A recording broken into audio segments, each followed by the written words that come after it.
नमस्कार मेरे किसान भाइयों, स्वागत है आप सबका एक बार फिर। किसान साथियों, अगर आपको गन्ना फसल से डबल बेनिफिट लेना है, बहुत ही कम खाद में, बहुत ही कम देखरेख में आप चाहते हैं कि आपका 100 के आसपास गन्ना निकले, तो किसान भाइयों सितंबर अक्टूबर में गन्ने की बुआई करना शुरू करें। किसान भाइयों, इस गन्ने के साथ आपको सरसों भी लगानी है। अगर आप ये दोनों काम करते हैं, अगर आप इस तरीके की बुआई करते हैं, 6 फसली में सरसों और किसान भाइयों सितंबर अक्टूबर में गन्ना, तो आप 5-6 बीघे से ही 3-4 लाख रुपए की इनकम आसानी से ले सकते हैं। किसान भाइयों, इस बात से आप इनकार नहीं कर सकते कि सितंबर अक्टूबर के गन्ने को समय ज्यादा मिल जाता है। वो 1.5 गुना निकलता है फरवरी मार्च के गन्ने से। और जो खाद हम सरसों में डालने वाले हैं, उसी खाद में हमारा गन्ना भी तैयार हो जाता है। तो किसान साथियों, आज मैं आपको बताने वाला हूं बहुत ही आसान तरीका, 28 से 30 इंच पे हम सरसों के साथ गन्ना कैसे बोएं, क्योंकि ज्यादातर क्षेत्रफल में 28 से 30 इंच पे ही बुआई करी जाती है। और 28 से 30 इंच का जो किसान है वो समझता है कि सरसों की बुआई करने में बहुत ही ज्यादा मेहनत है। आज मैं आपको पलेवा करके भी बताऊंगा कि पलेवा से हम कैसे बो सकते हैं, सूखे खेत में हम कैसे बो सकते हैं, ट्रेंच में हम कैसे बो सकते हैं, और जब हमारी सरसों कट जाए तो हमें क्या काम करना है जिससे हमारा खेत बहुत ही तेजी से ग्रो करना शुरू कर दे। किसान भाइयों, सबसे पहले तो मैं आपको बताऊंगा, एक सवाल बहुत ज्यादा पूछा जाता है कि हम सितंबर अक्टूबर में जब गन्ना बुआई करते हैं तो उसमें पौधे गन्ने का बीज ले या पेटी गन्ने का बीज ले। किसान भाइयों, पेटी भी हमारी अभी 7 महीने पुरानी है, 7-8 महीने ही हुए हैं। आप उसका बीज लीजिए, 100% एक एक आंख जमेगी। सबसे बड़ा फायदा तो इस वक्त बुआई का यही रहता है कि चाहे आप पौधे गन्ने का बीज ले लो, वो भी एक एक आंख जमेगी, पेटी गन्ने का लोगे वो भी एक एक आंख जमेगी। कोई भी बीज हम ले सकते हैं, तो पेटी गन्ने को ही मैं प्रेफर करूंगा, क्योंकि अगर हम पौधे गन्ने से बीज लेंगे तो उसमें थोड़ी सी पेटी हल्की रह जाती है वहां पे जहाँ पे हम पौधा गन्ना काट देते हैं। तो पेटी का बीज लीजिए, कोई दिक्कत नहीं है, पहली चीज। दूसरी, आप सरसों की बुआई करने वाले हैं, नॉर्मल तरीके से पलेवा करिए। उसमें जो खाद आप डालने वाले हैं वो डालिए, चाहे आप वो सिंगल सुपर फास्फेट लीजिए, 3 बैग 5 बीघे के लिए बहुत है, या आप डीएपी एनपीके कोई भी खाद आप डाल के सरसों की बुआई करने वाले हैं, आप उसकी सरसों की बुआई कर दो। उस पर हम नहीं जाते, बहुत लंबी वीडियो हो जाएगी।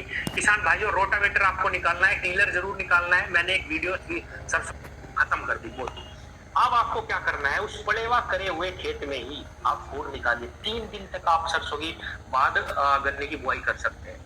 सरसों बोने के बाद खोर निकालिए 28 इंच पे, 30 इंच पे, और नॉर्मल तरीके से उसमें आप जैसे गन्ना बोते हैं गन्ना बोइए और पाटा लगा दीजिए, पूरी सरसों। किसान साथियों, बिल्कुल भी डरने घबराने की जरूरत नहीं है, 100% सरसों जमेगी। सरसों के साथ गन्ना भी होगा, आपको कोई भी अतिरिक्त लेबर लगाने की जरूरत नहीं है, कुछ भी नहीं करा, सरसों बोई, उसके साथ खोर निकाल ले और गन्ने टुकड़े उसमें डाल दिए जैसे हम एक बोते हैं, और वो भी हमारी सरसों। अब आते हैं दूसरा तरीका, जिस तरीके से ज्यादातर किसान बोलते हैं, कहते हैं कि भाई इसमें जर्मिनेशन ज्यादा आता है, उसको बोलते हैं सूखे गन्ने की बुआई। उसमें हमें कैसे करना। किसान साथियों, सूखे खेत में आप अच्छे तरीके से रोटावेटर चलाइए, टीलर चलाइए, गहरी जुताई करिए, गहरे ही खोद निकाल दीजिए उसमें शुरू में। जो भी आपको खाद डालना है वही लास्ट जुताई पे डाल देना है, और किसान भाइयों गहरे खोद निकाल के उसमें गन्ने की बुआई कर दो। गन्ने की बुआई करने के बाद उस पर 1 इंच ही मिट्टी लगानी है, बस थोड़ा सा ध्यान ये करना, 1 इंच मिट्टी लगानी है। और किसान भाइयों 8 दिन तक इंतजार करना, जब आपका खेत, उसे बोलते हैं बताऊ आ जाता है, बताऊ आ जाता है, जुताई के लिए तैयार हो जाता है, तब आपको क्या करना है किसान भाइयों, या तो उसमें पहले ही बीज बखेर दो सरसों का। ऐसा मत समझना कि कूड़ में चला जाएगा बीज, जमेगा नहीं, 100% जमेगा, कोई दिक्कत नहीं आने की, चाहे कितने भी नीचे बीज चला जाए। किसान भाइयों, ये मैं आपको जांची परखी हुई बात बता रहा हूँ। बीज बखेर के उस पर हल्की हल्की रोटरी चला दो, इतनी सी लगा के, उसी में ही आपकी सारी सरसों जम जाएगी। या पहले रोटरी चला दो, फिर उसमें बीज बखेर दो, हल्की सी फिर चला दो, या हल्का सा पाटा लगा दो, बहुत ही हल्का, कोई दिक्कत नहीं, उसमें भी सारा का सारा बीज जम जाएगा। सरसों प्लस गन्ने की बुआई इससे आसान और हो ही नहीं सकती। यही तरीका आप ट्रेंच में भी अपना सकते हैं, इसी तरीके से 28 इंच या 30 इंच पे भी आप सरसों प्लस गन्ने की बुआई कर सकते हैं।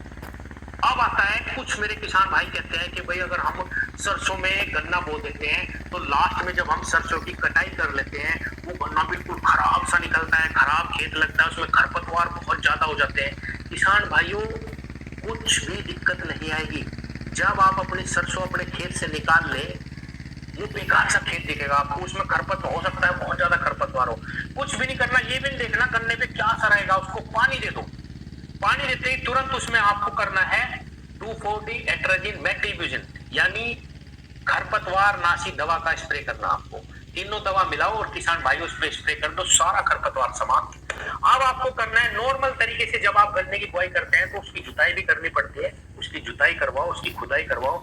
जैसे ही आप उसकी खुदाई और जुताई कराएंगे, खाद डाल के, माइक्रोन्यूट्रिएंट डाल के किसान भाइयों, एनपीके 12-32-16 डाल दो, डीएपी डाल दो, या कुछ भी खाद जो भी आप अपने गन्ने में डालते हैं वो डाल के आप उसको पानी दे दो।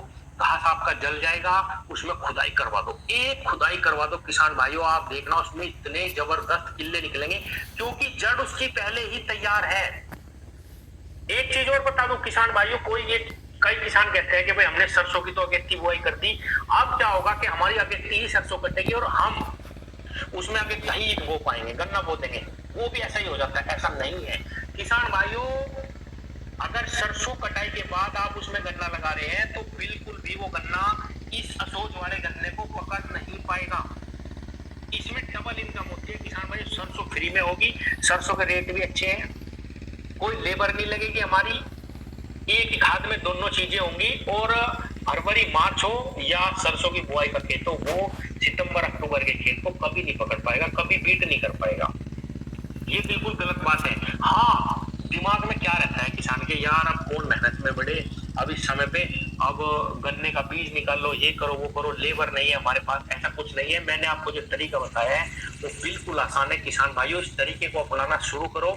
जो हम गेहूं का गन्ना लगाते हैं, अगर हम वो ना लगाएं, खाद बहुत ज्यादा डालना पड़ता है, उसकी देखरेख ज्यादा करनी पड़ती है और ज्यादातर 70% गन्ना हल्का रह जाता है गेहूं का। उस समय पे बहुत ही परेशानी में किसान गन्ना लगाता है गेहूं का, उस समय लेबर नहीं मिलती, कोई नहीं मिलता, परेशान होके तो गन्ना लगाता है गेहूं का, हल्का रह जाता है। उसकी जगह आप मुंजी लगाइए किसान भाइयों, कितनी भी सस्ती क्यों ना हो, तब भी आपको बहुत अच्छा बेनिफिट देके जाएगी।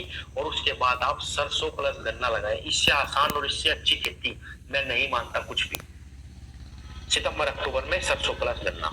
तो किसान भाइयों, जो मैंने आपको बताया, जब आप सरसों काट लें उसके बाद आप उसमें दवाई का स्प्रे कर दीजिए। ये मत समझना कि भाई गन्ने पे, चाहे आपका सारा गन्ना जल भी क्यों ना जाए, हालांकि दवाई से जलेगा नहीं, चाहे आपका सारा गन्ना क्यों ना जले, बिल्कुल खत्म हो जाए खेत, आप जैसे उसमें खाद डाल के पानी देके उसकी व्यवस्था करना शुरू करेंगे किसान भाई, इतने कल्ले निकलेंगे उसमें, क्योंकि जो हमारी नोड है वो सूख जाते हैं, उसको लेट पानी आता है बहुत सरसों की वजह से, और उसमें से नीचे से बहुत अच्छे कल्ले निकलते हैं, बहुत तेजी से खेत ग्रो करना शुरू करता है। तो कई मेरे किसान भाइयों का सवाल था कि सितंबर अक्टूबर में सरसों के साथ गन्ने की बुआई कैसे करें। किसी भी तरीके से, नॉर्मल तरीके से आप बुआई करो, कोई भी दिक्कत नहीं आएगी और आपका खेत आपको डबल बेनिफिट देके जाएगा किसान भाइयों।